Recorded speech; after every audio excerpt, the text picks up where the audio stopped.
कमो बेश 140 करोड़ तादाद हमारी है और हमारे अंदर खौफ का मामला यह है साहब कि हम हमेशा इंतजार में रहते हैं कि कहीं पहलू खान हम न बन जाए, कहीं अफरजुल हम न बन जाए, कहीं हमारी बारी न आ जाए, कहीं हमारा नंबर न आ जाए। ये खौफ का मतलब क्या है? मतलब यही है कि हमारे पास सब कुछ है मगर हमारा ईमान सलामत नहीं। साहिबे ईमान काफिरों से डरेगा, ऐसा कभी नहीं हुआ है।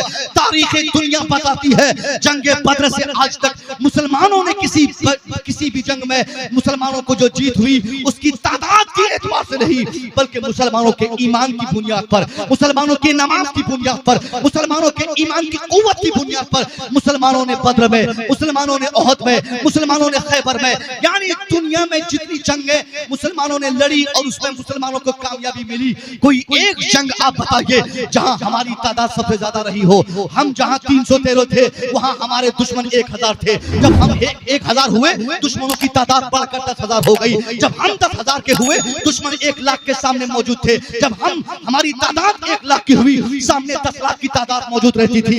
यानी जैसे जैसे हम बढ़ते गए हमसे 10 गुना रफ्तार से हमारे दुश्मनों की तादाद में इजाफा हुआ। मगर कोई एक जंग बताइए जहां दुश्मनों ने हमको पछाड़ा हो। कहीं दुश्मनों ने नहीं पछाड़ा। आज से पहले 1000 साल पहले तक सारी जंगें हमसे आबाद रही। हम हर मैदान को फतह किए। उस कामयाबी के पीछे का राज क्या था? हमारे पास ईमान था। हमारे बुजुर्गों ने जो ईमान का मतलब हमें समझाया था। हमारे मुआशरे में हमारी बेटी हो, हमारा बेटा हो, कोई भी हो, सबकी निगाहें झुकी रहती थी। ऐसे लफ्जों की तरह नहीं कि जलसा सजा दे, बेटा भाग जाए, बेटी भाग जाए, बूढ़ा बेचारा बूढ़ा बाप जलसे में मौजूद रहे और बेटी बेटा बीवी बाल बच्चे सब लोग जिलेबी खाए, जिलेबी ले, लड्डू ले, पराठा बनाए, पराठा खाए, पान खाए, सिगरेट पिए, उसके बेटे से वो उसके बेटे से बात करे, मेला ठेला लगाकर और यानियत को फरोग दे। ऐसा इस्लाम कभी नहीं देखा गया जहां दीन का मामला पेश आए, मजहब की बात की जाए। जलसा एक माध्यम है हया का पैगाम देने का। जलसा बेटों को पर्दे में लाने का एक जरिया है। जलसा हमारी बच्चियों को पर्दा सिखाने का एक बेहतरीन प्लेटफॉर्म है। मगर जलसों से जब बेहयाई को फरोग मिलने लगे, जलसों से जब हमारी बेटियां बदतमीजी करने लगे, मैं आ रहा था साहब बाइक पे, मैंने देखा है, इसलिए मैं कहा कि कहां चली गई हमारी अक्ल? क्या हमको इतना शौर नहीं कि हम अपनी बेटी को बोल सके कि मेरी बेटी जलसे में जो तुम जा रही हो वहां सिर्फ तुम नहीं रहोगी, वहां गैरों के लुच्चे बच्चे भी होंगे, वहां बदतमीज लोग भी होंगे, वहां गलत फिक्र के अफराद भी मौजूद रहेंगे। इसलिए बेटी बेहतर तो यह है कि तुमको जलसा की इस जमाने के जलसे और भीड़ भाड़ की जगह की कोई हाजत नहीं। अगर तुझे जाना है तो तेरे पाजेब तक के कपड़े तेरे बदन में होने चाहिए। नकाब में मलबूस तुम हो, आंखें ढकी हो, हाथ ढका हो, जिस्म का सारा हिस्सा इस कदर ढका हो कि न तो जाहिरी एतबार से न तो बातनी एतबार से सामने वाले को तेरे जिस्म के किसी अंग का एहसास हो सके। इसलिए मेरी बेटी चुपचाप जाकर औरतों की महफिल में बैठना, जब तक तुमको रहने की तबीयत हो तब तक बैठना। उसके बाद उठकर दूसरे रास्ते से जो भीड़ भाड़ वाला न हो आराम से घर आ जाना। किसी से कोई गुफ्तगू नहीं, किसी से बातचीत नहीं, कोई खाला का बेटा, कोई देवर, कोई दोस्त, कोई कुछ नहीं होता साहब। इस जमाने में दोस्ती लगाकर, देवर लगाकर, देवर के रिश्ते जोड़कर आज हमारी बच्चियों की इज्जत को जो लूटा जाता है, वो हमारी अकलें मार दी गई। हम पंजाब में, दिल्ली में, दोहा कतर में, ओमान में गए खटने के लिए, वहां से हजारों कमाकर हम घर भेजते हैं कि मेरी बीवी शॉपिंग करेगी, मेरी बीवी चावल लेगी, मेरी बीवी सब्जी का इंतजाम करेगी, मेरी बेटी कपड़ा खरीदेगी, मेरे बच्चों की स्कूल की फीस किस पैसे से होंगे। मगर हमें नहीं मालूम कि हम बाहर खटने गए मगर हमारे दोस्त जो हम छोड़ के आए हैं, वो खाला का बेटा, वो फूफी का बेटा, वो लोग दोस्ती जोड़कर जो हमारे घर पे आ रहे हैं दवाई के नाम पे, शॉपिंग के नाम पे, हमारी बीवी को अपाची में बिठाकर जो मार्केटिंग हो रही है, मार्केट जो हमारे समाज के दूसरे लोग ले जा रहे हैं, आखिर इस पर कंट्रोल कब होगा? आप मार्केट चले जाइए, अगर हमारी बच्चियां मार्केट में मिलेंगी तो उसमें से कोई उसका शौहर नहीं होता। उसमें से कौन है? तो खाला का बेटा है। कौन है? तो शौहर का दोस्त है, कौन है तो हमारा देवर है, कौन है तो हमारे शौहर के पड़ोस में रहने वाले कोई दूसरे लोग हैं जो हमारी मदद के लिए आए हैं। कोई मदद के लिए नहीं आता, वो अपनी आंखें सेकने के लिए आपके आंगन में बैठा है। वो आपकी बीवी की इज्जत को, आपकी बेटी की इज्जत को तार तार कर रहा है। इन सब खुराफात पे ताले लगाने होंगे। आपकी बेटी बीमार है, आप उसका इंतजाम करें। आपकी बीवी को शॉपिंग की जरूरत है, आप घर पे है तो कराइए, नहीं है तो कराने की कोई हाजत नहीं। ऐसे ही घर पे रह जाए जिसके साथ आप भेजेंगे। आपको क्या मालूम कि शॉपिंग करने के बहाने से खलवत में उसके साथ आंखें चार हो जाए। वो चाय पीने के बहाने, होटल शेयरिंग के बहाने घंटों आपकी बीवी से बातें करे। इस्लाम ने इसकी इजाजत नहीं दी है कि हमारी बीवी को कोई दूसरा अपनी गाड़ी में बिठाकर दवाई के नाम पे ले जाए, शॉपिंग के नाम पे ले जाए, सफर में ले जाए। हर किस ऐसा नहीं, मगर ऐसा हो रहा है। इसी को बोलते हैं ईमान की बरकत का खात्मा होना। जब तक हम मुसलमान थे 313 थे तो अल्लाह कामयाब फरमाया, 1000 थे तब भी कामयाब फरमाया, 10,000 थे तो कामयाब फरमाया। करोड़ों के मुकाबले में हजारों की तादाद हमारी थी, बावजूद हमारे पास तलवार नहीं, हमारे पास घोड़े नहीं, हमारे पास हथियार नहीं, हमारे पास आले नहीं, हमारे पास असलहे नहीं, हमारे पास अवानो अंसार की जमात नहीं। फिर भी कामयाबी हमारे सामने, नाकामी दुश्मनों के सामने, कामरानी हमारे सामने। ये ईमान और हया की ताकत थी जो अल्लाह की जानिब से अता की गई थी। इन्हीं सारी चीजों को हमने लुटवा दिया है, इन्हीं सारी चीजों को हमने तबाह कर दिया है, जिसकी बुनियाद पर मस्जिदें बन रही है मगर मस्जिद की बरकत नहीं है। इस्लाम के मानने वाले तबलीग तो कर रहे हैं मगर ईमान की बरकत नहीं मिलती है। नमाज तो पढ़ रहे हैं, नमाज की रूहानियत से हम खाली हैं। रोजा तो रखते हैं मगर रोजे की बरकत से हम बहुत दूर हो चुके हैं, क्योंकि बुनियादी तौर पर हमने अपने समाज को गंदा कर रखा है। अल्लाह की कसम, अगर आप ईमान की सही बरकतों की उम्मीद में बैठे हैं तो नबी के एक फरमान को नोट कीजिए। सरकार ने फरमाया किसी जमाने में कि जिस माहौल की बच्चियों के सर से दुपट्टे हट जाते हैं, जहां पे हयाई होती है, जहां पे हयाई आम होती है, जहां लड़के लड़कियों का फर्क मिट जाता है, बेटी किसी की कोई लेके चले जाए, बहन किसी की कोई उससे गुफ्तगू करे, माल किसी को कोई टपका दे, जहां ऐसी सूरत हो ऐसे माशरे के बारे में सरकार ने फरमाया कि जिस माहौल की बच्चियों के सर से बाल के एक हिस्से को कोई देख ले और उसको जीनत समझकर उसे महसूस करता रहे, उस माहौल से अल्लाह ईमान की बरकतों को उठा लेता है। यानी वहां अब ईमान को महसूस नहीं किया जाएगा। वहां के लोग अब यही इंतजार हम कर रहे हैं ना कि अब हमको मारा जाएगा। कसम खुदा की आज भी तादाद हमारी बहुत ज्यादा है, मसाजिद हमारी आबाद हो है, मदारिस हमारे आबाद है। शर्त सिर्फ इस चीज की है कि हम मुसलमान बने, अपने बच्चों को मुसलमान बनाए, अपनी बच्चियों को मुसलमान बनाए। जिस दिन हम मुसलमान बनेंगे, ये जो राम के बेटे मोहन के भतीजे, ये जो रानी के बेटे और मोनी के भतीजे हमारे दुश्मन हो चुके हैं, इनको भी मानना पड़ेगा कि ये मुसलमान खराब नहीं होता, मुसलमान बेईमान नहीं होता, मुसलमान जालिम नहीं होता, मुसलमान बेहया नहीं होता। जब हम किरदार से मुसलमान बन जाए, जब किरदार से इस्लाम पेश करते हैं। आज बात की जाती है हमारे स्टेज से कि पूरी दुनिया हमारी मुखालफत में उतर चुकी है। हाँ उतरेगी, क्यों ना उतरेगी। हिंदुस्तान में मारा जाएगा, पाकिस्तान में मारा जाएगा, नेपाल में घसीटा जाएगा, मलेशिया में मारा जाएगा, दुनिया में हम घसीटे जाएंगे, क्योंकि हमने दुनिया से जो विश्वास जीता था उस विश्वास को हमने खत्म कर दिया है।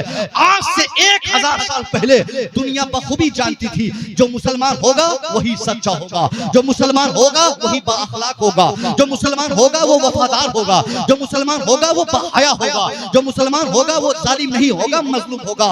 मगर हमने दुनिया के इस विश्वास को अपने किरदार से रौंद दिया है। आज सिर्फ नाम होना चाहिए हमारा अफजल, बस गोली चल जाती है। नाम अतीक हो जाए गोली चल जाती है। नाम हमारा अशरफ हो जाए हम मार दिए जाते हैं। नाम अफरजुल हो जाए हम घसीट दिए जाते हैं। क्यों? क्योंकि हमने दुनिया को ये बता दिया है कि मैं मुसलमान हूँ। अब दुनिया जान गई कि अगर मुसलमान है तो यही बेईमान होगा, यही चोर होगा, यही बदतमीज होगा, ये बेहया होगा, ये जालिम होगा, ये आतंकवाद होगा। नहीं साहब नहीं, हमने जो गलत ट्रांसलेशन और गलत इंटरप्रिटेशन हमने जो दुनिया के सामने अपना पेश किया है, ऐसा हमारे बुजुर्गों ने नहीं किया था। बुजुर्ग हमारे इस कदर इस्लाम को पेश किए कि उनका वजूद ही अपने आप को मुसलमान बताने के लिए साबित था और काफी था। मगर हम चिल्ला चिल्ला कर मस्जिदों से आजान की आवाज से हम लोगों को बताते हैं, आओ कामयाबी की तरफ, आओ इस्लाम की तरफ, आओ नमाज की तरफ, आओ मस्जिद की तरफ, आओ नमाज पढ़ने। मगर बावजूद इसके कोई उधर दौड़ता नहीं, क्योंकि हमने इस्लाम को गंदा कर रखा है। हम झूठ बोलकर, ज़िना करके, शराब पी के, बेहयाई करके, जुल्म करके, ज़्यादती करके, बेवफाई करके हमने समाज को मुकम्मल गंदा कर दिया है। यही होता है मुसलमानों का मतलब। जहां मुसलमान होगा वहां वफादारी होगी, ये इस्लाम का मतलब है। मगर हमने बेवफाई को कैसा फरोग दिया? हम अपने भाई के दुश्मन हो गए, हम अपने समाज के दुश्मन हो गए। आज हमारे समाज का दूसरा फर्द जो भी हो उससे पूछिए आप कि साहब आपको कौन सबसे ज्यादा तकलीफ देता है? क्या कोई गैर मुस्लिम तकलीफ दिया है या मुसलमान तकलीफ दिया है? वो बोलेगा गैर मुस्लिम हमको क्यों तकलीफ देने आएंगे, हम तो अपने भाई के दुख से मरे जा रहे हैं, हमको अपना भाई सता रहा है। हमारा मकान बढ़ जाए हमारा भाई दुश्मनी के लिए तैयार हो जाएगा, हमारे बच्चों की कमाई बढ़ जाए हमारे भाई तलवार लेकर सामने आ जाएंगे हमारी गर्दन नापने के लिए। हमको दुश्मनों से कोई शिकायत नहीं, हमको अपने मुसलमानों से शिकायत है। हमने क्यों इत्तेहाद के दामन को तोड़ दिया? हम क्यों टुकड़ों में बंट गए? हम क्यों शेख, पठान, सैयद, जोरा, अंसारी इन सब नाम इस झगड़े में तो पहले बंटे ही थे।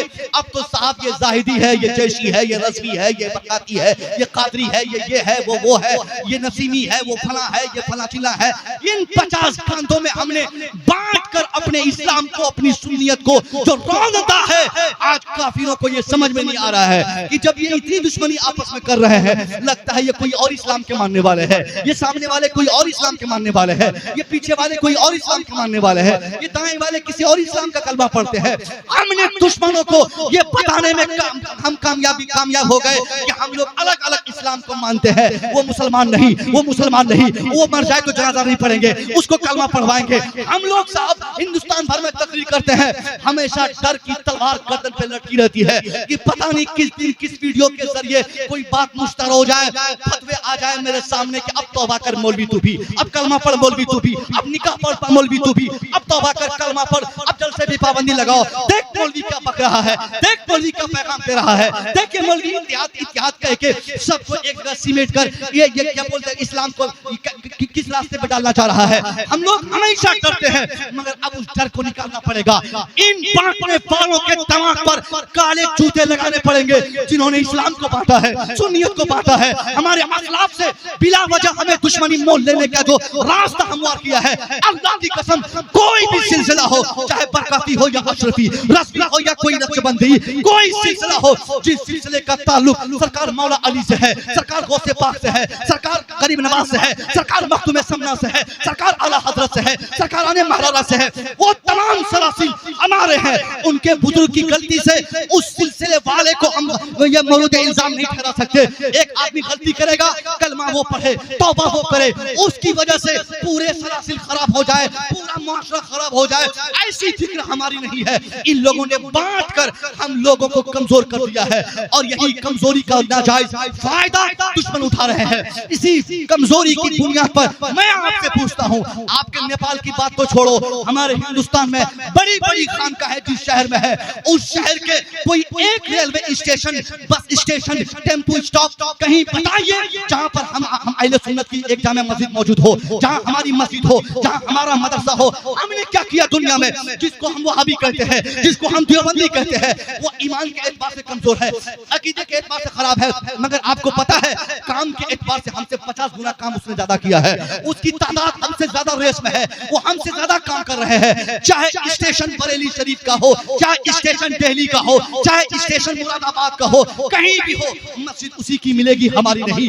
अब हम आपसे पूछते हैं, हमने खानकाही निजाम को स्थापित करने में अपनी पूरी ताकत झोंक दी और दुश्मनों ने मसाजिद बनाने में, मकाबिर बनाने में, दुश्मनों ने खानका बनाने में, मदारिस बनाने में जो कामयाबी पाई है, आने वाले जमाने में दुनिया की निगाह में वो लोग कामयाब समझे जाएंगे, हम नाकाम समझे जाएंगे। इसलिए अल्लाह की कसम, ये जो खानकाही लड़ाई और खानकाही मजाज जो हमने बना लिया है कि हम जिस पीर के मुरीद हैं वही पीर अच्छा, बाकी वाला पीर गुंडा है, ऐसा नहीं साहब। वो भी पीर है, उनकी भी अजमत है, उनकी भी शान है। ये और बात है कि फिक्री एतबार से आपके पीरों में दूसरे के पीरों में थोड़ी सी मुखालफत जरूर है, मगर फिक्री मुखालफत की बुनियाद पर हम उसे काफिर नहीं कह सकते। जब तक उनका ईमान हम टटोले नहीं, नहीं, उनका अकीदा सलामत है। सुन्नियत के 1000 खानों में से किसी खांधे पर भी उसका पांव जमा है, आला हजरत का फरमान है, तब तक हम सामने वाले को बगैर तामुल के काफिर नहीं कह सकते। मगर हमने क्या किया, काफिर की मशीन चलानी शुरू कर दी। सामने वाला काफिर, पीछे वाला काफिर, दाएं वाला काफिर, ये काफिर, वो काफिर, यही बात कर तो हम लोगों ने इस्लाम को तबाह किया है, अपने को कमजोर किया है। अल्लाह की कसम साहब, सब लोग एक हो जाओ, मुत्तहिद हो जाओ। मैंने सकाफी साहब अहमद रजा सकाफी के यहाँ से एक पैगाम दिया था, बारिश आ गई थी, उसको मैं इनकम्प्लीट छोड़ दिया था, उसी की तकमील के लिए मेरी ये बातें तमहीदी तौर पर यहाँ तक आ गई। मैं कहना चाह रहा हूँ, ये जो ना इत्तफाकी बढ़ गई है, इसी की वजह है कि हम आज पूरी दुनिया में काटने का सामान बन गए हैं। दुनिया हमें काट रही है। अल्लाह की कसम, ये रज़वियत, अशरफियत, बरकातियत, नक्शबंदियत, ये जो खानकाही लड़ाई हमारे दिमाग में जो बसा दी गई है चंद शरीरों की वजह से। मैं उन बुजुर्गों का मैं खादिम हूँ जो उन सिलसिले से ताल्लुक रखते हैं। गर्चे इस जमाने में साहब हमारे कुछ लोगों ने गुंडागिर्दी को फरोग दिया है। गुंडा का मजहब इस्लाम नहीं, इस्लाम शांति का मजहब है, इस्लाम सुनने का मजहब है, इस्लाम समझने का मजहब है। ये कहना बड़ा आसान है कि हमने 15 लोगों को काफिर और मुर्तद बना दिया, मगर ये कहना बड़ा मुश्किल है कि हमने कितने लोगों को मुसलमान बनाया है। अल्हम्दुलिल्लाह, ये जो मौलवी 4-5 फुट का आपके सामने खड़ा है, इसकी लंबाई चौड़ाई अब मत देखिए। हमको नहीं मालूम कि हमने दिखावे में चुपके से जाहिरी बातनी एतबार से कितने लोगों को कलमा पढ़ाया है। अल्हम्दुलिल्लाह, मुझे इससे कोई फिक्र नहीं कि हमको दुनिया क्या कहेगी, मगर हमारा काम है इस्लाम पहुंचाना, हमारा काम है कलमे की तबलीग करना। हमारा ये काम नहीं कि ईमान छीना जाए, अकीदा छीना जाए और एतबार छीना जाए, उसको काफिर बनाया जाए। काफिर बनाने की मशीन जो हमारे पास है, इसको पहले साइड करें, सामने वाले को हम समझें वो कहना क्या चाह रहा है। मामूली सी बात हो, उस पर तौबा लाजिम। मैंने अभी फेसबुक पे सिर्फ तकरीर मेरी वायरल हुई, उसमें से एक जुमला सिर्फ क्या था साहब, मैंने सिर्फ क्या बोला एक जुमले में कि मुस्तफा जान रहमत ने किसी जमाने में कहा था, लफ्ज़ कहा था, मैंने कहा। एक साहब आ गए, पूरी पोकराफी झाड़ना शुरू कर दिए, ये लो वो लो, कहा था क्यों कहा, लफ्ज़ था क्यों आया, अब आप तौबा करो। तो मैंने कहा कि साहब जब तौबा करवा ही दे रहे हैं इस गलती की बुनियाद पर, तो लाओ मुझे कलमा भी पढ़वा दो। आप कहो तो मैं निकाह पढ़ लेता हूँ, आप कहो तो इस गलती के बदले कोई और काम कर लेता हूँ। क्या करना पड़ेगा, यानी गलती जो गलती हो सजा भी वही एतबार से हो, गलती छोटी तो सजा भी वही। हाँ, अगर किसी का अकीदा वाकई खराब है, कोई इस्लाम को अगर सुन्नियत को अगर मामूली समझता है और इत्तिहाद के नाम पे वहाबी भी आ जाए, उससे भी शादी हो जाए, देवबंदी आ जाए, उससे भी खलवत हो जाए, बरेलवी आ जाए, देवबंदी, दोनों को आपस में मिला दे, इस तरह की अगर कोई सुन्नियत की बात करता है तो मैं इसका पक्षधर नहीं। हम वो इत्तिहाद की बात करते हैं जो हमारे बुजुर्गों ने कहा था। आज हम पूरी दुनिया को मुत्तहिद होने की दावत है, उनको बोले कि भाई साहब आप भी आ जाओ, कलमा को हो तो आ जाओ। हम उनको समझाएंगे साहब क्यों आपका अकीदा इतना खराब हो चुका है, क्यों बुजुर्गों के ताल्लुक से आप इस तरह बकवास बकते हो। हम उनको समझाएं, अगर नहीं मानता है तब उससे मुखालफत हम करें। मामूली सी बात से मुखालफत पे उतर के और उसके खिलाफ फतवा जारी करके ये कहना कि उस पीर साहब के मानने वालों के जनाजे में शरीक ना करे कोई, ये सब साहब फजूली बात है। इन सब से तौबा करें। हमारे बुजुर्गों ने हिंदो नेपाल में बहुत काम किया है, कई नाम हमारे ज़हन पे है, नाम रखना मकसद नहीं, मगर जो भी इस दुनिया को छोड़कर काम करके गए हैं उनका एहतराम लाजिम है। पूरी दुनिया को हम मुत्तहिद होने का पैगाम इस फिक्र से दें जिस फिक्र से हमारे सरकार आला हज़रत ने दिया था, इमाम अहले सुन्नत ने दिया था, हमारे सरकार आने महरार ने दिया था, सरकार मखदूम समना ने दिया था, सरकार गरीब नवाज ने दिया था। गरीब नवाज को आप जानते हैं ना, बड़ी भीड़ लगती है मज़ार पाक पर, वहाँ अगर 1000 मुसलमान है तो 10,000 गैर मुस्लिम पहुँचते हैं। अब ये गरीब नवाज की बारगाह में हिंदुओं का जाना, गैर मजहब वालों का जाना, ये आज की बात सिर्फ नहीं, बरसों से जब आप हयात थे उस वक्त भी इसी तरह गैर मुस्लिम आपके पास जाते थे। आपके अजमेर का एक खादिम एक गैर मुस्लिम चला गया, उनके पास ईमान नहीं, मुसलमान है नहीं, फिर भी वो इस अकीदे के एतबार से गया कि मैं जाऊंगा, मेरा काम ये बुजुर्ग करेंगे। उसने कहा हुजूर मेरे पास 2-4-5 बीघा जमीन थी, इस वक्त हिंदुस्तान के जो मौजूदा कानून है उस कानून के मुताबिक मेरी जो 5 बीघा जमीन थी उसको लोकल पुलिस ने या किसी लेटेस्ट कानून के मुताबिक मेरी जमीन को अपने कब्जे में कर ली है। अब वो जमीन मेरे पास रही नहीं, क्योंकि मैं कई साल से लगान और टैक्स की रकम जमा नहीं किया था। सरकार फरमाते हैं कि तुम क्या चाहते हो मुझसे? कहा मैं ये चाहता हूँ कि इस वक्त हिंदुस्तान का जो बादशाह है अल्तमश, उस बादशाह के खलीफा आपके खलीफा है, यानी वो आपके मुरीद का मुरीद इस वक्त हिंदुस्तान का बादशाह है। मैं चाहता हूँ कि आप अपने मुरीद से कहें ताकि वो अपने मुरीद से कहकर मेरी जमीन छोड़ दे, क्योंकि यही मुख्तसर सी जमीन को मैं उसी में खिदमत करके बीवी वाल बच्चों की परवरिश करता हूँ। गरीब नवाज ने कहा ठीक है तुम्हारा काम हो जाएगा। अगर हमारे तरह लोग आज इस जमाने में मुतशद्दिद लोग होते तो उनको बोलते वक्त काफिर कहीं के, वक्त मरदूद कहीं के, वक्त तू यहाँ क्यों आ गया, जा मैं तेरा काम नहीं करूंगा। नहीं, गरीब नवाज ने एक कॉन्सेप्ट दिया था, इस्लाम पहुंचाने का एक बेहतरीन रास्ता बताया था। आपने क्या कहा जनाब कि मुझे नमाज असर अदा करने दो। आप नमाज असर पढ़े, आपने कहा कि ठीक है मैं तेरे काम के लिए जाता हूँ, तुम अपना घर जाओ, तेरा काम आसानी हो जाएगा। सरकार गरीब नवाज ये कहकर अपना मसल्ला अपनी गर्दन पे डाल दिए, अपना एक आप लोटा रखे थे वो भी आपने हाथ में लिया, आपने असाली पकड़ा, आप चल दिए कहां से, अजमेर से। कहां के लिए? दिल्ली बादशाह अल्तमश के पास। आप वो खबर वो मजबूरी सुनाने के लिए और उसकी जमीन वापस करने के लिए। अब सरकार गरीब नवाज वहां से वापस आए, कहां? दिल्ली। दिल्ली और अजमेर की मसाफत तकरीबन 400 किलोमीटर दूर की है। 400 किलोमीटर दूरी की मसाफत को पैदल सफर करके गरीब नवाज तय कर रहे हैं। दिल्ली आते ही बादशाह ने बड़ी इज्जत की, कहा हुजूर जब आ ही गए हैं तो ये बताइए, ये खिदमत का मौका दीजिए, आप रुक जाइए, और ये मामूली से काम के लिए आप क्यों आए थे? इसके लिए आपने थोड़ी सी चिट्ठी लिख दी होती, किसी कासिद के हवाले से आप भेज देते, खबर पहुंचा देते, तो मैं जरूर आपके अजमेर के उस शख्स की जमीन को वापस कर देता। आपको दिल्ली से अजमेर आने, अजमेर से दिल्ली आने की क्या हाजत थी? गरीब नवाज फरमाते हैं हाँ हाँ बात तुम सही कह रहे हो, मैं चाहता किसी को भिजवा कर उस किसान की जमीन को वापस करवा देता, मगर मुझे सिर्फ जमीन वापस नहीं करवानी है, बल्कि जमीन वापस करवाने के साथ साथ उनका दिल भी तो जीतना है। मैं चाहता हूं कि मैं उनके लिए खालिस 400 किलोमीटर दूर पैदल चलूं, वापस भी 400 किलोमीटर दूर जाकर उनकी जमीन मिलने का मुजदा उनको सुनाओ, ताकि खुशी से उसको उसकी जमीन भी मिल जाए और उनके दिल में ईमान की जगह भी मिल जाए, उनको वो मुसलमान भी बन जाए। ये तमाशा दुनिया ने देखा, ये करामत दुनिया ने देखा। गरीब नवाज बगैर हथियार उठाए, बगैर किसी ताकत के इस्तेमाल किए, आपने एक तो नहीं 90 लाख लोगों को अपना गरीबा बनाया था। 90 लाख लोग कलमा पढ़े थे। यहाँ जिंदगी भर फतवाबाजी करे और हमसे कोई पूछे कि जनाबे वाला कितने लोगों को आपने ईमान या मुसलमान बनाया, तो छटपटाने लगेंगे, कोई ताकत न होगी, कोई जवाब न बन पाएगा, क्योंकि हमने इस पैटर्न में हमने काम ही कहाँ किया है। सुन्नियत के फरोग के लिए, इस्लाम के फरोग के लिए हमारा कोई काम नहीं। हम सिर्फ अपने को सही समझते हैं और सामने वाले को गलत समझते हैं। यही चीज हमको तबाह कर रही है। अल्लाह की कसम हम गैरों से सीखें और मुत्तहिद हो जाए। आज हिंदू नेपाल में कितने मज़ाहिब के मानने वाले लोग हैं आपको मालूम है? हम जिसको हिंदू मत के लोग कहते हैं, गैर मुस्लिम भाइयों को पूछिए, मैं उसकी मुखालफत नहीं करता हूं, मगर उनके समाज की एक बात बताता हूं। आज तक उस मत के मानने वाले ने अपने यहाँ के खुदाओं की तादाद को डिटरमाइन नहीं किया है। आज तक ये तय नहीं हो सका कि कितने गॉड्स उनके पास है, कितने खुदा उन लोगों ने मान रखे हैं। कलकत्ता जाइए, वहाँ के लोगों से पूछिए हु इज योर गॉड, कौन तेरा खुदा है? जवाब सिर्फ जब जवाब आएगा तो किसी सीता के नाम से, किसी राम के नाम से, कहीं मोहन के नाम से। यानी आगे बढ़ते जाइए, बंगाल से बिहार, बिहार से गुजरात, गुजरात से महाराष्ट्र, महाराष्ट्र नहीं बल्कि हिंदुस्तान, हिंदुस्तान से नेपाल, नेपाल से चीन, चीन से जापान, जापान से जर्मन। दुनिया में आप जहां भी जाइए उनसे पूछिए कि कौन तेरा खुदा है, कौन तुझे खिलाता है, कौन तुझे पिलाता है। जरूर है ऐसा कि अगर बंगाल वाले किसी खुदा की तरफ इशारा करेंगे तो बिहार वाले किसी और खुदा को बताएंगे, नेपाल वाले किसी और खुदा को बताएंगे।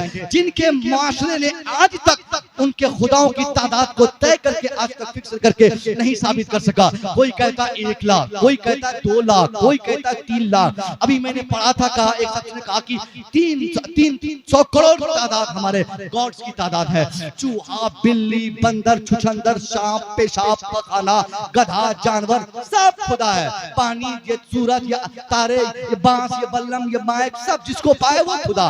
अब तो साहब हमारे बिहार में एक नया खुदा उन लोगों का समाज का। अभी से 4-5 दिन पहले एंट्री किया है। उसका नाम मैं क्या बोलूंगा, सब लोग जानते हैं, बागेश्वर धाम वाला।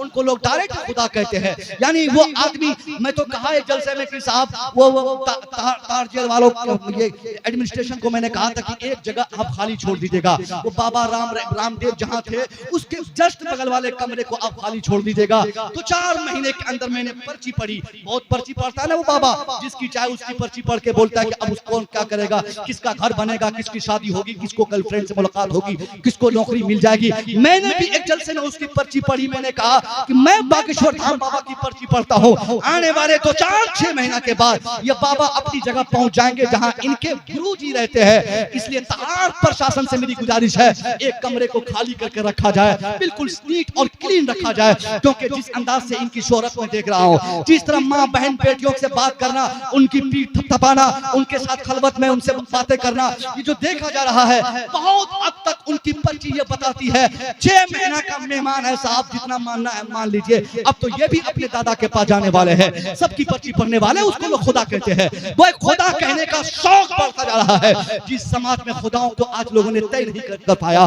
जहां पर आज तक ये नहीं हुआ कि कौन असली खुदा है, कौन नकली खुदा है, कौन असल पैदा करने वाला है, मगर फिर भी वो लोग मुत्तहिद है।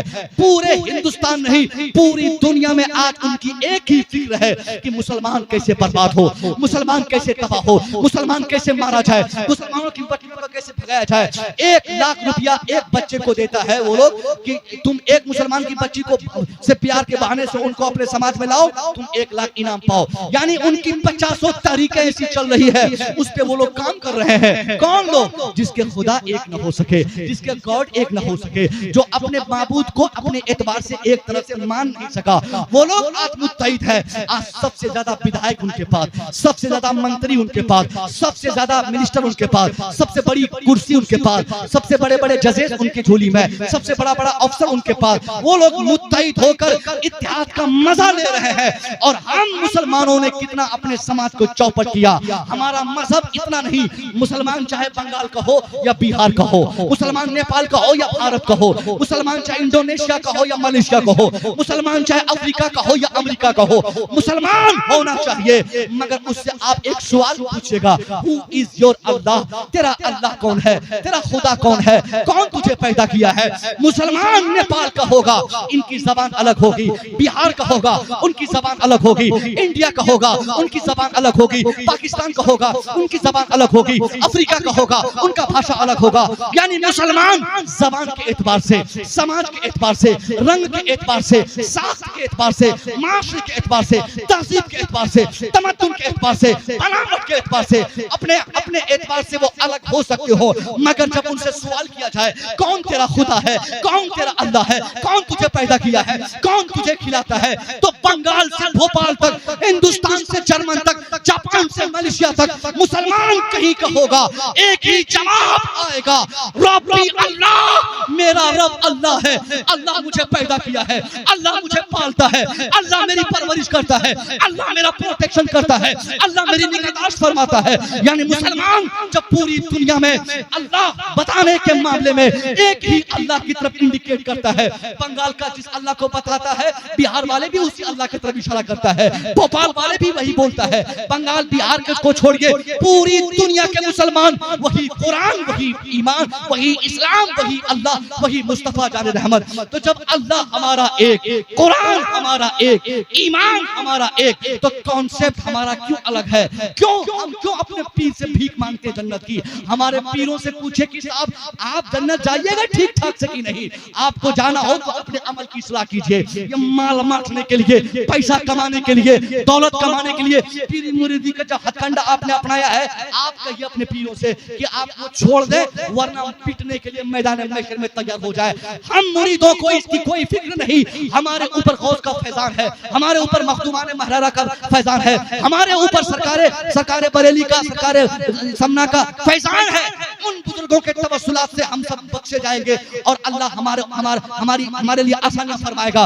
मगर वो गुंडों से हम कहते हैं जो मशीन की तरफ पीरी मुरीदी को इस्तेमाल करते हैं। जनाजा पढ़ाना हो 5000 लगेगा, फातिहा पढ़ाना हो 10000 लगेगा, निकाह पढ़ाना हो 5000 लगेगा। अरे पीर हो तो साहब ये दुनियादारी छोड़ो, क्यों 5000 पे किसी मुर्दे को अब तकलीफ देते हो? अगर यही हालात रहे साहब, कौन किसी अच्छे आलिम को बुलाकर जनाजे में उसको शरीक करेगा? गरीब आदमी मरेगा, कहां से 10,000 लाएगा कि मुझे से मौलवी को दे? नहीं नहीं, ये सब फिक्र छोड़िए। इमाम साहब मस्जिद में है, उनको आप 7,000 महीना पे रखे हो ना, इमाम साहब का ईमान आपके साथ है, क्योंकि आप बरह रास्त अपनी निगाहों से देखते हो कि फजर इसने आपके साथ पढ़ी है, ज़ुहर इसने आपके सामने पढ़ी है, असर इसने आपकी मौजूदगी में पढ़ा है, मगरिब और इशा आपके सामने आजान देकर इसने अदा की है। 5 टाइम जो इमाम नमाज पढ़ के आपको नमाज पढ़ाता हो, उसके ईमान का क्या कहना? छोड़िए उनका ईमान, जो पीर बन के आते हैं, इनसे बड़ा मुसलमान इस जमाने के पीर नहीं हो सकते हैं, ये मेरा दावा है। इसलिए इनका ईमान भी सलामत है, इनका अकीदा भी दुरुस्त है, इनको अपना इमाम बनाइए। अल्लाह की कसम, आपकी माँ के नमाजे जनाजे में अगर आपके इमाम ने नमाज पढ़ाकर दुआ करते हुए अपने रब से कह दिया कि अल्लाह इस मरहूमा की मगफिरत फरमा, 50 पीर की दुआ बाद में कबूल होगी, मस्जिद के इमाम की दुआ पहले कबूल होगी। नारे तकबीर, नारे रिसालत, मसलके आला हजरत, उर्से हुजूर मंसूर मिल्लत, खतीबे आज़म हिंदुस्तान अल्लामा मुसव्विर रज़ा साहब क़िबला। नारे तकबीर, नारे रिसालत। माशाअल्लाह।